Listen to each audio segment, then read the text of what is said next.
hali ni matokeo ya roho ya umaskini. Kwa hiyo unaanza kukemea hali. Chuma ulete ndio toka. Chuma ulete ni matokeo ya roho ya umaskini. Kwamba huyu mtu juu yake kuna laana ya watekamaji na wapasua kuni. Kwenye Biblia wamesema. Kwa hiyo hawa hawatakiwi kumiliki wala kutawala. Kwa hiyo wao watumikishwe. Kwa hiyo watakuwa watekamaji, watakuwa wapasua kuni.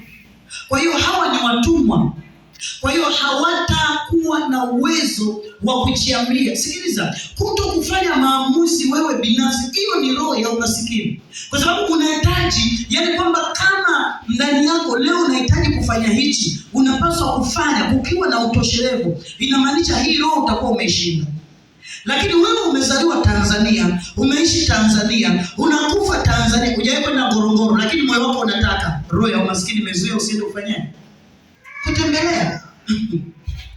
Kwa hiyo unakutengenezea hali ya kukosa kipato. Unasema kwa namna gani? Umasikini ni ile roho ambayo inakuwa inaachilia mahitaji yanakuwa makubwa kushinda kipato unachokipata.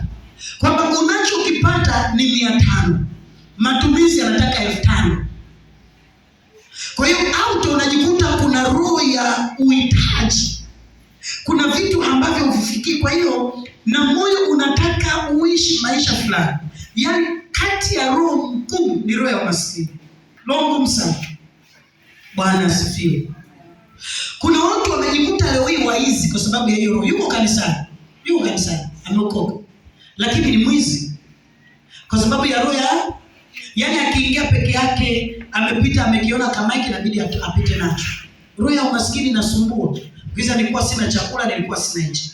Amepita mahali fulani amekiona kitu, anapita nacho. Kwa hiyo